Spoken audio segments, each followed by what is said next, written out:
বিহালীৰ বিভিন্ন ঠাইৰ ২৫গৰাকী চকু ৰোগীক দ্য লাইটিং লেম্প ফাউণ্ডেশ্যনৰ উদ্যোগত বিনামূলীয়া চকু অস্ত্ৰোপচাৰৰ ব্যৱস্থা।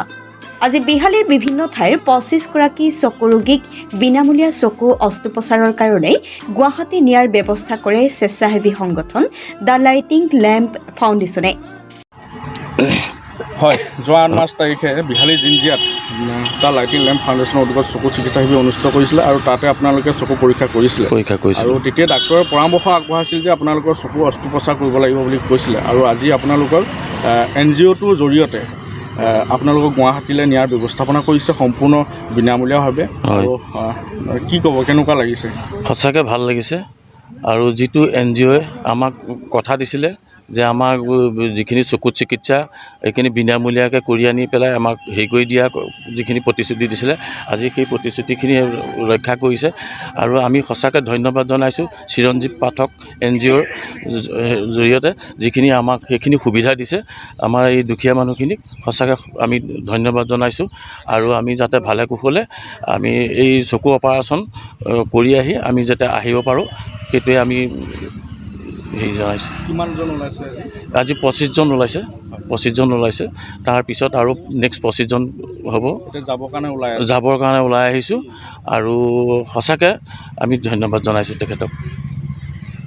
ফাউণ্ডেশ্যনৰ সভাপতি তথা বিহালীৰ সমাজকৰ্মী চিৰঞ্জীৱ পাঠকে জানিবলৈ দিয়া মতে আজি পুৱাই বিহালীৰ বিভিন্ন ঠাইৰ ২৫গৰাকী চকু ৰোগীক গুৱাহাটীস্থিত শ্ৰী শংকৰদেৱ নেত্ৰালয়লৈ বিনামূলীয়া চকু অস্ত্ৰোপচাৰৰ কাৰণে নিয়াৰ ব্যৱস্থা কৰা হৈছে।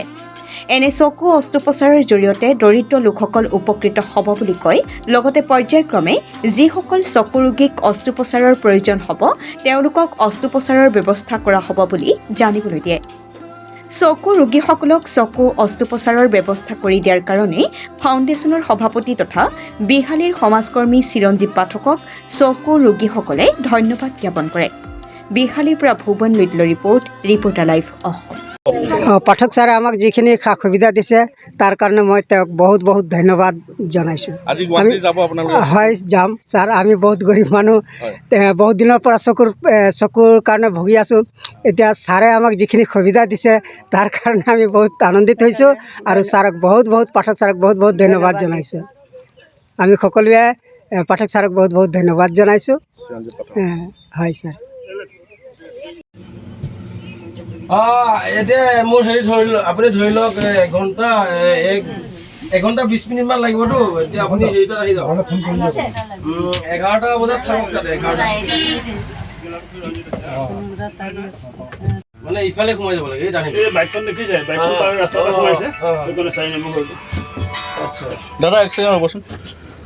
Hello', reporter live Assam.